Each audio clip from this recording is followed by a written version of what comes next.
6월 18일 한겨레 브리핑입니다. 안녕하세요. 저는 진행을 맡고 있는 한겨레 정치부 하호영 기자입니다. 목요일에 늘 함께하는 분들입니다. 제가 오늘은 이렇게 한번 써봤습니다. 날아라 지뱅 이렇게 한번 요즘 날고 계시죠? 예, 요즘 날고 계십니다. 제가 어제도 시방쇼 한번 들어가 봤죠. 들어가 봤는데 정말 좋아요 1000개 할 때까지 절대 현안을 진행하지 않는 이 배짱.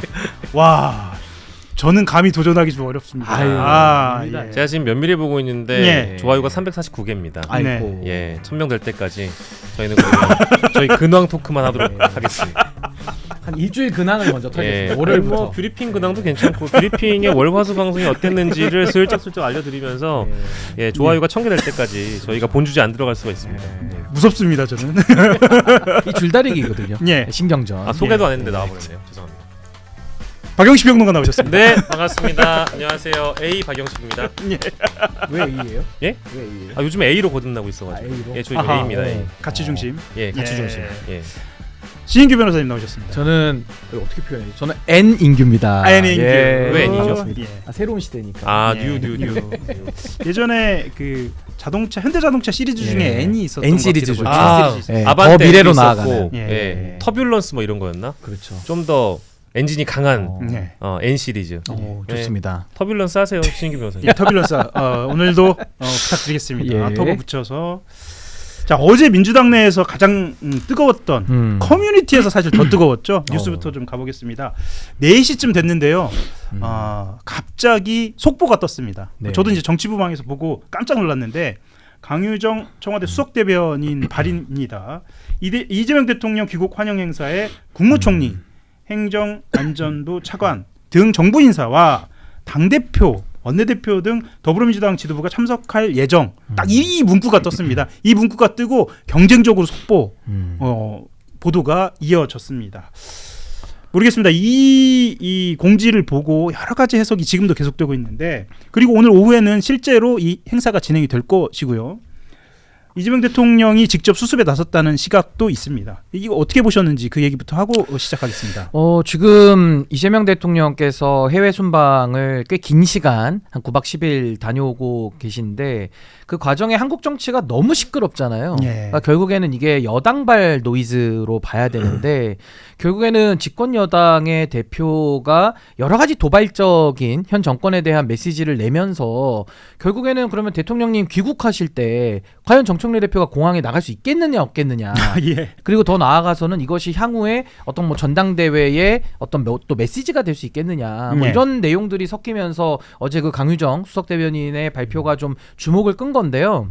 저는 무엇보다 대통령께서 지금까지 일관된 메시지를 내셨고 거기에 대해서 이제는 정청래 대표가 전 응답할 시간이라고 봐요. 그래서 오늘 뭐 공항에 나오고 안 나오고 뭐 이 부분도 중요하게 보기는 해야겠습니다만 전 본질의 문제는 공항에 나오냐 안 나오냐가 아니고 결국 정청래 대표가 지금까지 이렇게 시끄럽게 내부에서 정말 분란을 일으키고 또 트러블 메이커가 되고 본인의 정치적 책임 마땅히 져야 됨에도 불구하고 끝까지 회피하면서 이 문제를 키워가고 있거든요. 그러니까 과연 이게 지금 여당 대표 현재 의전서열 7위에 그 여당 대표의 무거운 책임감과 본인의 행동이 과연 맞느냐. 전 거기에 대한 질문을 계속 던져봐야 된다. 전 그렇게 보고 있습니다.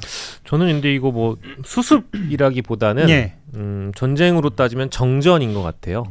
일단 뭐 휴전, 정전 정도로 봐야 되는데 일단 지지율이 너무 많이 빠지고 있어서 지지율 관리 차원에서 어쨌든 대통령도 일단 봉합이라는 선택을 하신 걸로 보이고요.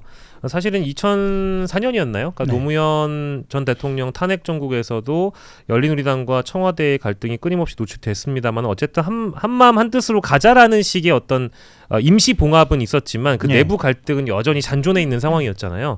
지금 이재명 대통령이 해외 출국하시면서 던졌던 화두는 여당이 책임 윤리를 가져라. 그리고 큰 그릇이 되라라는 숙제를 던졌는데 어느 하나 해결하려고 한 노력도 없고 오히려 배치되는 의견만 내고 있기 때문에 이게 해결되지 않은 상황에서는 임시 봉합 그리고 뭐 휴전 차원에서 이 갈등은 잔존해 있고 다만 지지율 관리에 좀 들어갔다라는 생각이 듭니다. 돌아가지 않고 직접적으로 바로 묻겠습니다. 방금 아까 말씀하신 본질적인 문제를 정청래 대표가 해결해야 한다라고 신인규 대표가 말씀하셨는데 그 해결 방법 그게 뭐예요? 뭐 해결 방법은 이제 정치적 책임을 우리가 묻고 있는 건데 결국 이번 지방선거와 재보궐선거의 승패에 대해서 논란이 많지 않았습니까? 저는 사실 이걸 가지고 논란을 만드는 게 희한해요.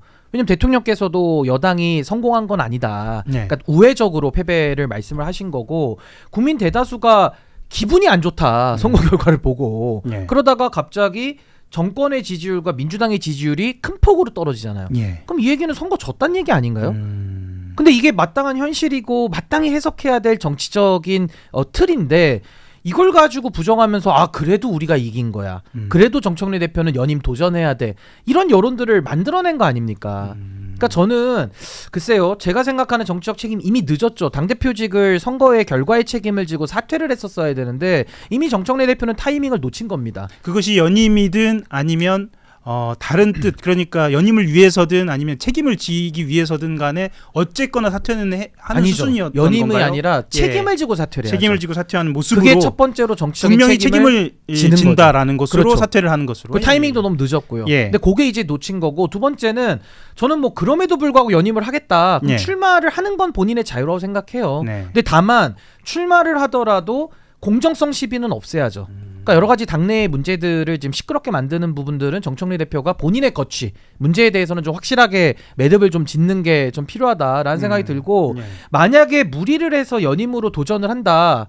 그럼 저는 이건 유권자분들, 당원들이나 국민들이 저는 엄중하게 심판할 수밖에 없다고 보거든요. 그러니까 결국에는 정치적 책임을 져야 되는 사람이 오히려 정치적인 보상을 받겠다고 지금 신상필벌을 거꾸로 해석을 하고 있기 때문에 전 여기에 대해서는 뭐 출마하는 건 본인의 자유인데 전 정청래 대표의 그런 무책임한 뻔뻔한 태도 내지는 여당의 앞으로의 행보를 더 어렵게 만드는 거에 대해서는 저는 당원들이나 국민들이 좌시하지 않을 것이다. 저 그렇게 봅니다. 조금 추가해서 박영식 평론가한테 질문을 드리면 어제 오전 최고위원회에서 당원 주권을 강조했어요. 물론 1인 1표 이야기도 나왔으면 그건 조금 이따 말씀을 드리고 이렇게 얘기했습니다. 그러니까 본인이 당원과 관련된 이제 당원의 책임을 자기가 책임이 있다면 당원에게 묻겠다라면서 연임 도전을 해석될 만한 이야기를 했고 그리고 어제 또 눈에 띄는 보도가 하나가 나왔는데 공항에 부르면 가겠다. 막 이런 보도가 나오고 그 다음에 이제 강유정 대변인의 공항 행사 참석 보도가 나왔거든요. 자, 이 수순으로 보자면 아까도 좀 말씀을 드렸습니다만 김민석 총리 그러니까 모양새로 김민석 총리와 정청래 대표가 행사에 동시에 등장하는 것은 아까 봉합이라는 표현도 쓰셨지만 이 연임 도전이나 이 전당대회에 김민석 총리와 정청래 대표를 동시에 세울 수도 있겠다라는 그런 메시지 아닐까요? 어떻게 보시나요? 뭐 그렇게 볼 수도 있겠습니다만은 대통령으로서는 자꾸 대통령과 여당 대표 간의 갈등으로 비춰지는 게 상당한 부담으로 작용할 수도 있을 거라고 봐요. 왜냐하면 대통령의 지지도가 빠지는 이유는 저는 뭐 가장 절대적인 것은 지방선거 결과도 결과입니다만은 두 번째는 선관위 사태에 대한 야당의 그립이 굉장히 좀 강해서 이 여론을 야당 쪽에서 주도하고 있고 이걸 정부의 책임으로 밀고 있잖아요. 그러니까 대통령의 책임으로 밀고 있기 때문에 그 지점에서도 빠지는데 이 여당 내부의 이 갈등이라는 게 결국 명청 갈등으로 인식되는 것. 이게 이제 가장 크다고 봐요. 그리고 사실은 대통령이 전면에 나설 게 아니라 당권 경쟁이라고 한다라고 하면 김민석 총리나 송영길 의원이나 전당대회 나가실 분들의 정치적 공간을 좀 더 열어주고 이분들이 좀 전면에 나서 싸워주는 것이 대통령의 부담이 덜한데 지금은 대통령조차도 이 정도까지 얘기했으면 듣겠지. 라고 얘기하고 나가는데 말이 안 먹히는 겁니다. 그리고 이거를 더 세게 짓누르다 보면은 사실 대통령 지지도에도 안 좋을 거란 판단을 일단 지금은 한 것 같아요. 그렇죠. 그래서 지금은 일단 이 당권 주자들에게 좀 역할을 좀 분담을 해주고 공간을 열어주고 살짝 원스텝 빠지기는 합니다만은 그럼에도 불구하고 이 판이 정리가 안 되면 대통령이 다시 한번 나올 가능성은 있다라고 저는 보고요. 근데 이거 이제 상황을 우리가 좀 가정을 해보면 어떤 분들에게는 좀 불편한 가정일 수도 있겠지만 이렇게까지 해가지고 여당 대표가 얻을 수 있는 건 전 많이 없다고 봐요. 나중에 전당대회를 실제 연임에 도전했을 때 당선이 되어야만 그가 얻는 권력이 있겠죠. 근데 우리 국민들이 잃거나 아니면 이재명 대통령을 선택했던 분들이 잃는 건 뭐냐? 진짜 레임덕이 올 수도 있는 거예요. 왜냐하면 대통령 권력과 여당 대표 권력이 붙었는데 대통령이 졌다라고 유권자들은 인식할 거고 집권 2년 차인데 네, 언론은 그럼 뭐라고 얘기하겠습니까? 언론은 꼭 이준석 대표가 최근에 얘기했던 것처럼 2달 뒤면 대통령 힘이 빠진다라고 벌써부터 지금 주문을 넣고 있거든요. 그걸 언론들이 이제 물고 들어오는 순간 의원들은 또 어떻게 움직일까요?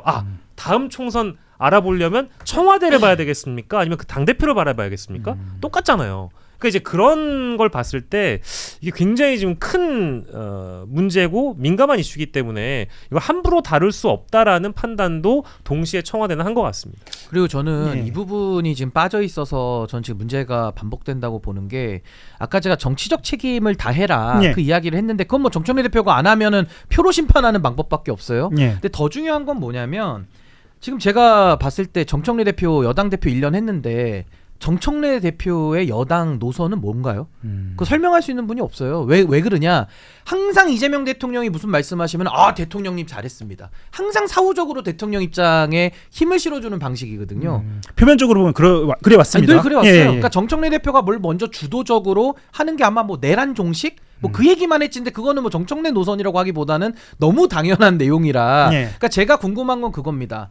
정청래 대표가 노선을 제시하지 않다 보니까 그러면 이재명 정부가 지금 가고자 하는 실용, 국익, 통합의 노선 여기에 대한 찬반 의견이라도 좀 정청래 대표가 밝혀야 되는데 그조차도 얘기하지 않아요. 그냥 두루뭉술하게 이재명 대통령은 월드 클래스다. 이재명 보유국이다. 그래놓고 뒤에 가가지고는 또 정권은 짧다. 뭐 이런 얘기를 그 모순되는 메시지를 지금 동시다발적으로 내고 있거든요. 지금까지도 그래 왔습니다. 근데 제가 이 노선 얘기를 왜 하냐면 정청래 노선을 밝히면요. 꼭 정청래 대표가 안 해도 그 노선에 동의하는 분들 많이 계실 거 아니에요. 그럼 그런 분이 대체제가 나와서 심판 받으면 되는 거예요. 근데 지금 정청래 대표는 본인의 노선 제시가 전혀 없다 보니까 이게 국민들은 어떻게 읽히냐? 그냥 정청래 대표가 자기 대권에 꽃길 깔고 있구나. 다음 총선 공천 해가지고 본인이 민주당을 장악하려고 하는구나. 자기 욕심에 불과하구나. 이러면서 이게 싸움으로 번지거든요. 그럼 지지율도 좀 빠지게 더 빠지죠. 그럼 비기 싫죠. 아니 그리고 노선이 돼야 우리가 뭐 실용의 노선으로 갈 거냐, 아니면은 이념지향적으로 갈 거냐, 아니면 포용과 통합의 노선으로 갈 거냐, 아니면 진영과 어떤 본인들의 그 소위 말하는 그 정체성으로 갈 거냐, 이런 제시가 있어야 논쟁이 붙을 수가 있는데.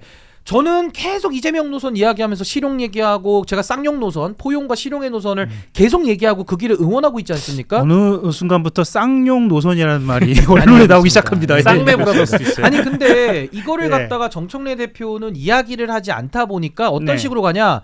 김민석 총리를 그냥 지목해가지고 더 이상 정치 못하게 만들 것처럼 이런 식으로 지금 여론이 흘러가고 있어요. 김어준 씨가 지금 가장 하고 있지만요. 근데 이렇게 가가지고는 저는 올바르지 않다고 봐요. 그러니까 저는 정청래 대표 뭐 다 좋습니다. 제가 만보 양보하더라도 뭐 책임 안 지는 것도 어떡하겠어요. 근데 최소한 본인이 가고자 하는 노선, 그럼 지난 1년을 반성하고 노선을 바꿀 것인지 아니면 노선을 더 과거의 대로 유지할 것인지 이런 걸 좀 밝혀라. 그래야 이게 논쟁이 가능하고 예측 가능하지. 지금도 계속 대통령님에 대해 가지고 한판 붙을래? 그러다가 또 어떤 날은 월드 클래스야. 이게 뭐 하는 겁니까 이게 정치 예측 가능성이 떨어져요. 이렇게 맞습니다. 되면. 김민석 총리 말씀을 하셔서 조금 이어가 보자면 어제 이제 그런 이야기도 했죠. 일부 언론에서는 친청파가 어떻고 친석파, 그러니까 김민석 국무총리 이야기하는 거죠.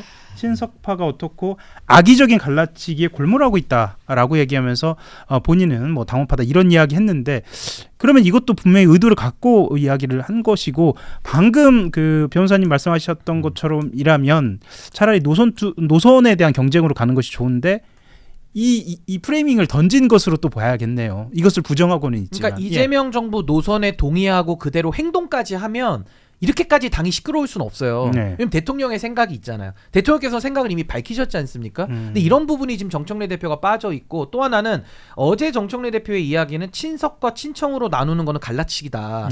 악의적이다. 이렇게 얘기를 하거든요. 그거 누가 나눴습니까? 그거 김어준 씨가 나눴어요. 시작은 그렇다고 봐야겠죠. 김어준 씨가 했어요. 친석이란 단어를 거기서 처음 만들어냈습니다. 그래놓고서 지금도 본인들의 생각과 반대되는 사람은 다 친석계다 이렇게 얘기하고 있거든요.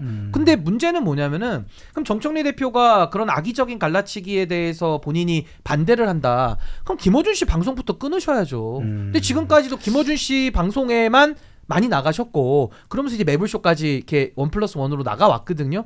그러니까 이거는 정청래 대표가 저는 제일 지금 보면서 안타까운 게 말과 행동이 늘 달라요. 이걸 뭐 북한에서는 화전양면 전술이라고도 하고 그런가요? 이게 약간 그 위선적으로 보여지거든요. 네. 그러니까 말과 행동을 좀 일치시킬 필요가 있다. 그러니까 지금도 친석과 친청으로 나누는 거에 대해서 반대한다면 앞으로 그럼 경공 나가지 마세요. 근데 그래놓고 또 제가 예언하건대 경공에 경선 때까지 저는 최소한 한 번 이상은 나간다고 보거든요. 그러니까 그런 식의 이중 플레이가 이건 유권자들에 대해서 상당한 혼선을 주고 있고 지금은 혼선을 넘어서서 정치 불신을 만들어내고 있다. 이거 좋은 게 아닙니다. 그러니까 이거는. 좀 누가 들어도 거짓말 같은 말씀을 이제 좀 하시는 것 같다는 게 좀 당황스럽더라고요. 그러니까 아까도 지금 신인규 변호사가 짚어주신 내용 중에 그거 있잖아요.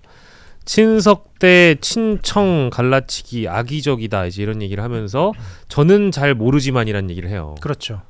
근데 딴지를 매일같이 로그인 하시는 분이고 글도 쓰시는 분이고 김어준 씨 방송을 누구보다 바이블처럼 여기실 분 같은데 그 방송에서 썼던 표현을 모른다라고 얘기하는 것도 전 좀 이해가 안 되고요. 그건 뭐 좀 뭐랄까 좀 거짓말같이 느껴지고 그리고 또 다른 거는 지면 인터뷰를 자기는 한 번도 한 적이 없다 그런 얘기도 하셨던 것 같아요. 예.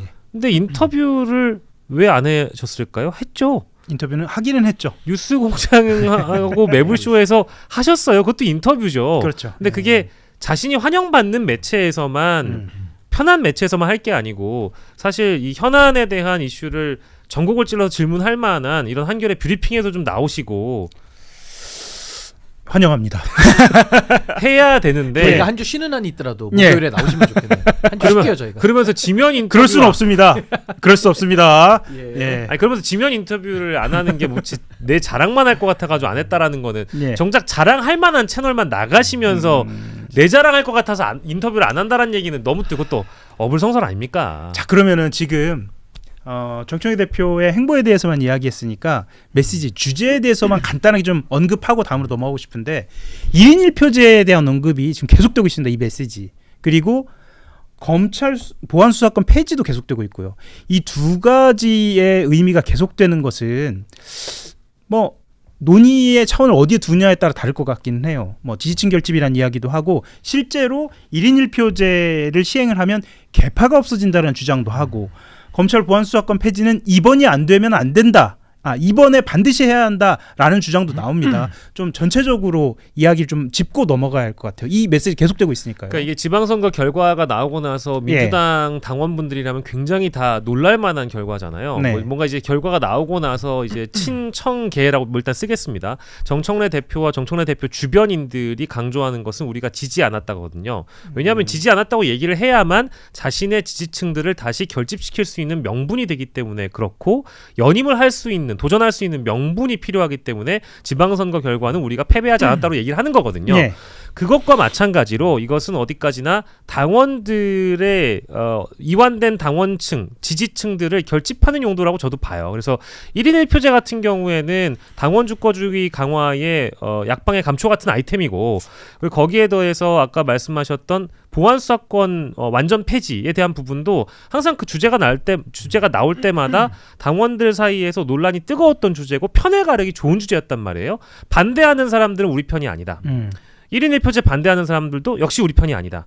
당원 주권주의를 반대하는 사람들이다. 그리고 노무현 전 대통령이 그렇게 원했던 검찰 개혁을 반대하는 사람들이다. 편 가르기가 딱 좋은 주제이기 때문에 이건 그냥 디바이드 전략이라고 봐야 되겠죠.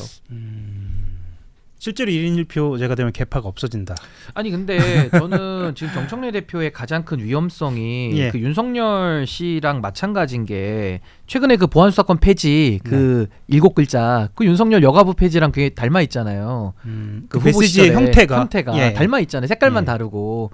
근데 저는 이게 참 위험한 게 그 윤석열도 민심의 척도를 고성국으로 봤기 때문에 그렇거든요. 근데 김어준 씨의 그 딴지 게시판을 민심의 척도로 보고 있는 정청래 대표 이게 굉장히 위험하다.